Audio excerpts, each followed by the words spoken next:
사무엘상 2장 12절에서 17절 구약성경 410페이지입니다. 사무엘상 2장 12절에서 17절까지 말씀 우리 한 절씩 교독하겠습니다. 엘리의 아들들은 행실이 나빠 여호와를 알지 못하더라.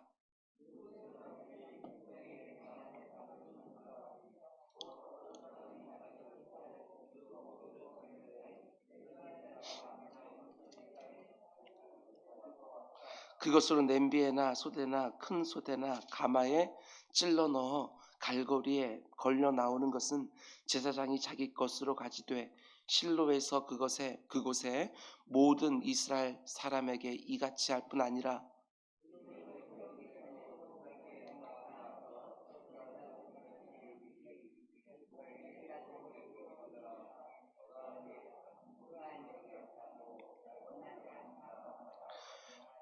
그 사람이 이르기를 반드시 먼저 기름을 태운 후에 네 마음에 원하는 대로 가지라 하면 그가 말하기를 아니라 지금 내게 내라.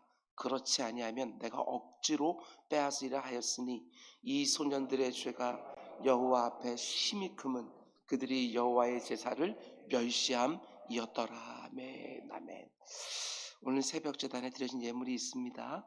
주님 크신 은혜로 자녀들이 인격적인 하나님을 만나게 하옵소서 하고 무명으로 예물 드렸습니다. 우리 잠시 기도하겠습니다. 사랑해 주님 감사합니다. 하나님의 은혜 가운데 속에 평안 중에 설 명절을 지내고 있습니다. 주님 오랜만에 또 부모님과 또 친지들을 만나서 함께하는 시간 동안에 새롭게 생긴 기도의 제목들이 있는 줄 압니다. 아버지 하나님 그 기도의 제목들이 이렇게 또 새벽 제단마다 기도의 제목이 또 될 수 있도록 인도하여 주시옵소서. 아버지 하나님 구한 대로 응답되어지는 것, 구한 것보다 더 능히 역사하신 하나님 꼭 볼 수 있도록 인도하여 주시옵소서.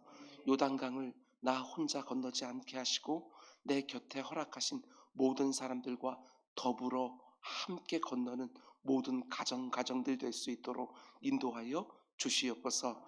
아버지 하나님 문명으로 하나님 앞에 자녀들이 주님 만나길 원하며 드린 예물이 있습니다.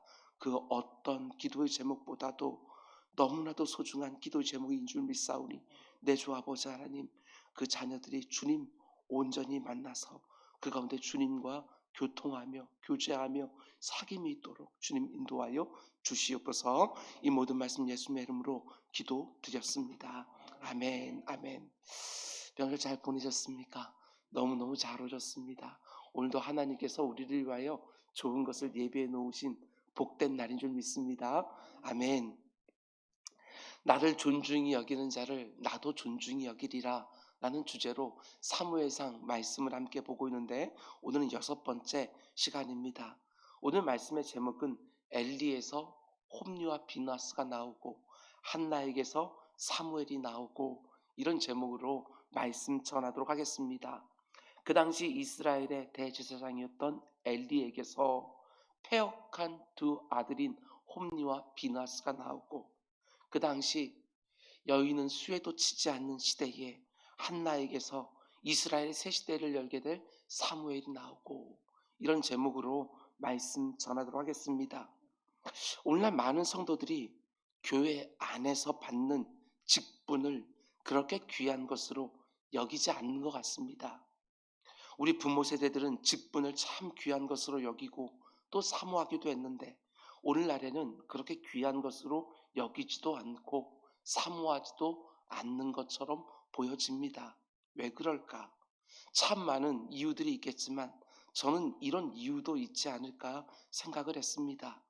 그 직분에 합당한 모범과 역할, 신앙적이고 윤리적인 엄격한 기준, 시간과 열정과 물질의 헌신, 이런 것들이 부담스럽기 때문에 혹은 내 삶 속에서 신앙생활과 교회생활 자체를 그렇게 귀한 것으로 여기지 않는 이 시대의 경향성 때문에 거기에다가 목회자들과 중직자들에 대한 불편한 소문을 종종 듣다 보니까 귀하게 여기지 않는 것은 아닐까.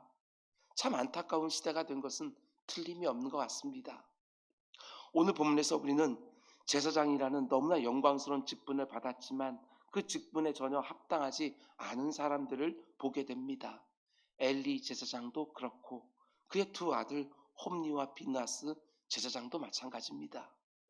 제사장이라는 직분은 12지파 중에서 레위 지파에게만 주어졌고 레위 지파 중에서도 아론의 후손들만 할 수 있는 거룩한 직분이었습니다. 아무나 감당할 수 없는 너무나 영광스러운 특권이었던 것이지요. 그런데 여러 대를 거치면서 얼마나 귀한 직분인지 모르는 시대가 된 것 만 것입니다. 우리가 읽지는 않았지만 28절 말씀 보면 엘리의 두 아들 홈냐 비나스가 제사장 직분을 가지고도 패역한 죄를 짓는 것을 보시고 하나님이 어떻게 너희들이 이럴 수가 있느냐 너무나 탄식하면서 이렇게 말씀하시는 것을 보게 됩니다. 이스라엘 모든 지파 중에서 내가 그를 택하여 내 제사장으로 삼아 그가 내 제단에 올라 분향하며 내 앞에 에봇을 입게 하지 아니하였느냐. 이스라엘 자손이 드리는 모든 화제를 내가 네 조상의 집에 주지 아니하였느냐.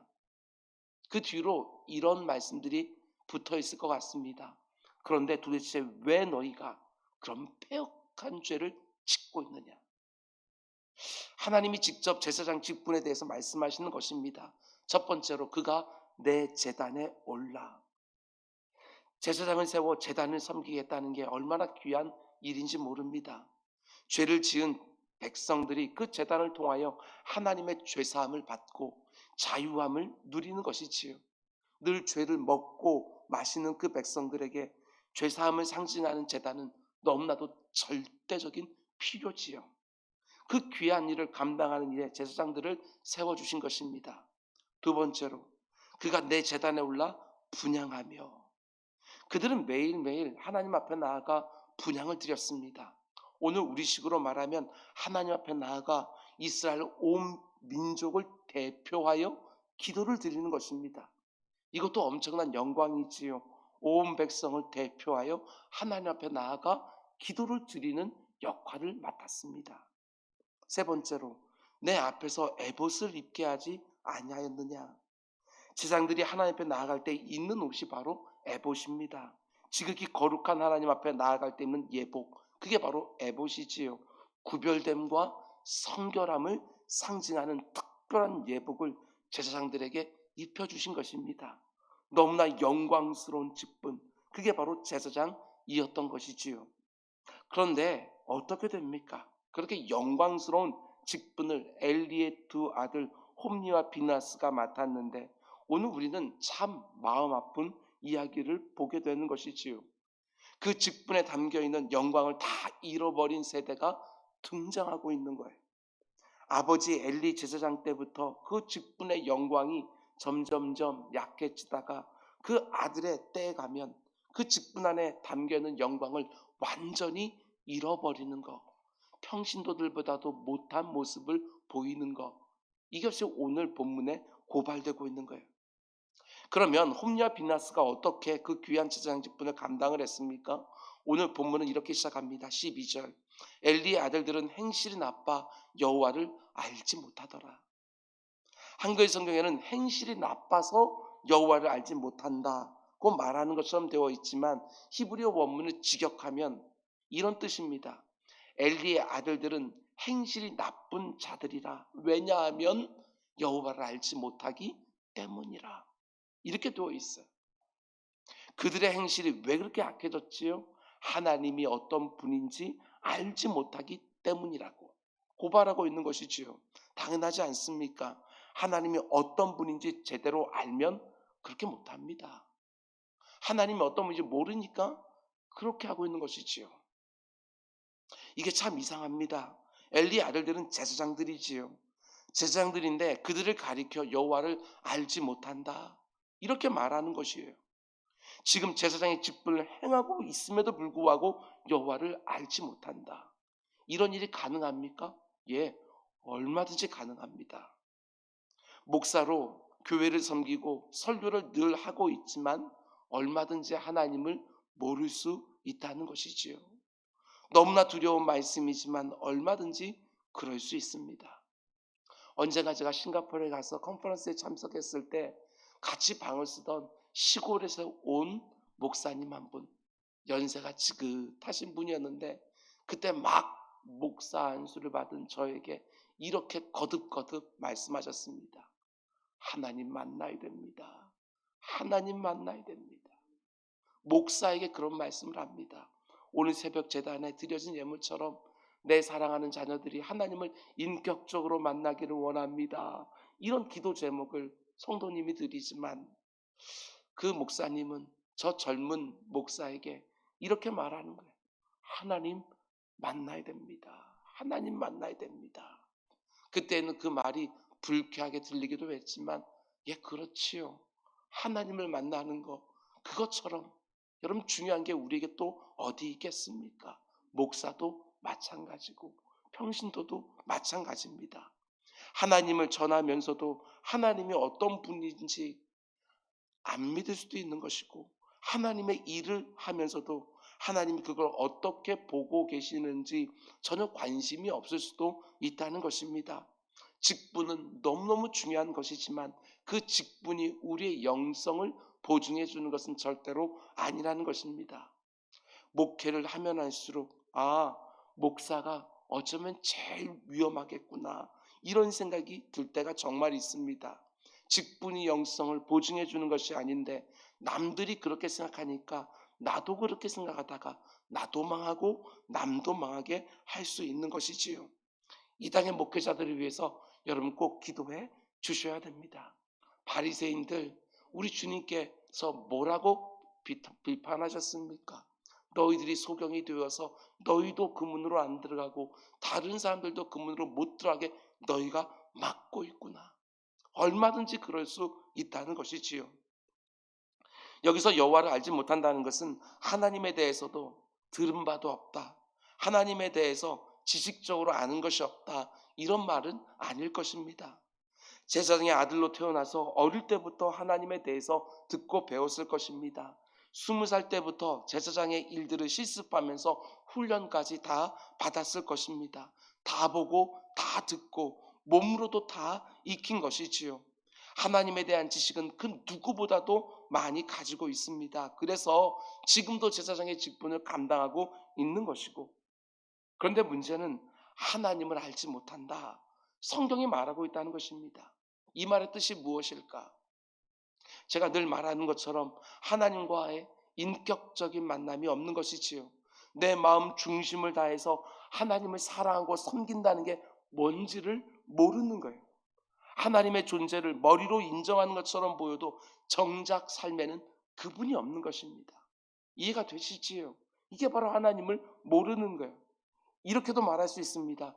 중심의 변화는 일어나지 않았다. 믿는다고 말은 하지만 중심의 변화, 거듭남의 체험, 이건 없는 것이지요. 그러니까 하나님의 존재를 머리로는 믿는 것 같지만 그 하나님이 삶 속에는 전혀 없다는 것입니다. 하나님께 그 어떤 영향도 안 받고 있는 거예요. 우리식으로 말하면 주일날 교회에 와서 예배를 드릴 때는 하나님이 계시는 것 같지만 삼터와 일터로 나가기만 하면 마치 하나님이 없는 사람처럼 사는 거예요. 하나님을 아는 게 아닙니다. 모르는 것이지요. 오늘날 많은 분들이 성도들이 하나님을 아는 지식은 있지만 삶이 없다 이렇게 말하지만 저는 그렇게 생각하지 않습니다. 삶이 없는 이유는 하나님을 모르기 때문이다. 오늘날 이 땅에 많은 성도들이 삶이 안 따라주는 이유는 하나님을 인격적으로 만나지 못했기 때문이 아닐까. 두렵지만 그렇게 생각하게 하는 부분들이 정말 있습니다. 너무나 많은 사람들이 마치 엘리의 두 아들들처럼 하나님을 모르고 주의 일을 하는 것이지요. 하나님을 인격적으로 만나지 못한 것입니다. 하나님과 교제와 사귐이 없는 거예요. 당연히 그 중심이 변하지 않은 것이지요. 아는데 안 살아진다, 그런 일은 가능하지 않습니다. 물론 아는 대로 다 산다, 그런 말도 아닙니다. 알고도 못 사는 면이 여러분과 저에게 분명히 있지만 정말 알지만 못 살고 있으면 틀림없어요. 아파하지요. 안타까워합니다. 아는데도 못 살고는 내 자신 때문에 정말 힘들어하며 하나님 앞에 은혜를 구할 수밖에 없어요. 그런데 그런 마음조차 없다? 모르는 것이지요. 하나님이 어떤 분인지를 제대로 알지를 못하는 거예요. 여러분과 저 역시 늘 경성하면서 내가 요즘 믿음에 잘 서 있는가 스스로 점검하셔야 됩니다. 제사장 가문에서 나서 제사장 역할을 하고 있는데도 그들이 하나님을 알지 못한다. 성경이 이렇게 말하고 있다는 것을 정말 경각심을 가지고 봐야 되는 거예요. 요한계시록 2장 3장을 보게 되었으면 그 가운데 속에 라오디게아 교회를 향하여 우리 주님 이렇게 책망하십니다. 너는 다 본다고 말하지만 네가 보지를 못하고 있구나. 안약을 사서 눈에 발라라. 스스로는 부유하다고 생각하지만 네가 헐벗고 있구나. 스스로 그렇게 착각할 수 있다는 거예요. 예전에는 어떠했는지 몰라도 요즘도 하나님과 인격적인 교제와 사귐을 제대로 누리고 있는지, 요즘도 하나님을 아는 만큼 내 성품과 내 생활에 변화가 일어나고 있는지 늘 점검하며 두렵고 떨림으로 우리는 구원을 이루어 가야 되는 것입니다.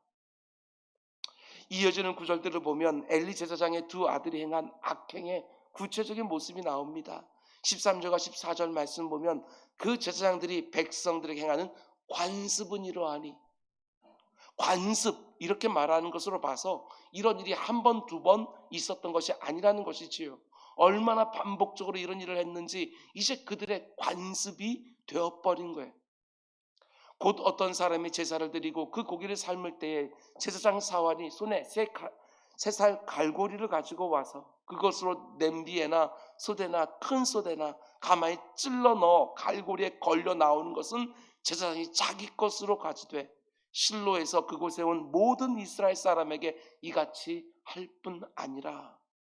이들이 관습처럼 하는 이 일이 얼마나 폐역한 일인지 모릅니다. 재물을 삶을 때 갈고리로 푹 찔러서 걸려 나오는 것은 홈냐 비나스가 먹었다. 아닙니다. 그게 하나님이 정해놓으신 방식이 절대로 아닙니다. 하나님은 정확하게 구분해 놓았어요. 제사장이라고 해서 아무거나 다 먹을 수 있는 것 아니고 먹고 싶은 대로 먹는 것이 아니라 뒷다리와 앞 가슴살을 먹으라고 딱 구분해 주었는데 갈고리를 넣어서 걸리는 대로 먹었다는 것입니다. 하나님이 이 모습을 얼마나 가증스럽게 보셨을까? 이들은 정말 하나님을 모르는 거예요. 자기 마음대로. 거기에다 또 어떻게 했다고 말합니까? 15절과 16절. 기름을 태우기 전에도 제사장의 사환이 와서 제사 드린 사람에게 이르기를 제사장에게 구워드릴 고기를 내라. 그가 네게 삶은 고기를 원하지 아니하고 날 것을 원하신다 하다가 그 사람이 제사를 드리러 왔던 그 평신도가 이르기를 반드시 먼저 기름을 태운 후에 네 마음에 원하는 대로 가지라 하면 그가 말하기를 아니라 지금 내게 내라. 그렇지 아니하면 내가 억지로 빼앗으리라. 삶은 것만 늘 먹으니까 그게 물리는 것 같습니다. 한 번씩은 구워서도 먹고 싶은 거예요. 그래서 날 것으로 달라고 하는 것이지. 무슨 말입니까? 하나님이 정해놓은 방식대로 하는 것이 아니라 자기가 원하는 대로 하려고 하는 거예요. 그것도 하나님께 제사를 드리는 그 귀한 예식까지 자기 입맛대로 하겠다는 것입니다. 사사기 시대의 그 형편을 다 보여주는 거예요. 그때 왕이 없으므로 모두가 다 자기 소견에 오른 대로 하였더라. 그것이 이 제사장에게 분명하게 드러나고 있는 것이지요. 제물을 드리러 온 평신도는 아니라고 하나님께 먼저 드려야 된다고 말을 하는데 그 제사를 집례하는 제사장은 아니라고, 삶은 거 말고 날것으로 먹고 싶다고, 먼저 내게 달라고, 안 주면 억지로 빼앗겠다고, 하나님께 먼저 드리고 그 다음에 먹으라고 가르쳐야 될 제사장이 그런 일을 앞서서 하고 있는 거예요. 하나님이 이 모습을 얼마나 가증스럽게 보셨겠습니까? 지금 죽을 짓을 하고 있는 것이지요. 그러자 하나님이 어떻게 하십니까? 제사장들이 마땅히 해야 될 일을 안 하고 있으니까 하나님이 촛대를 옮기십니다.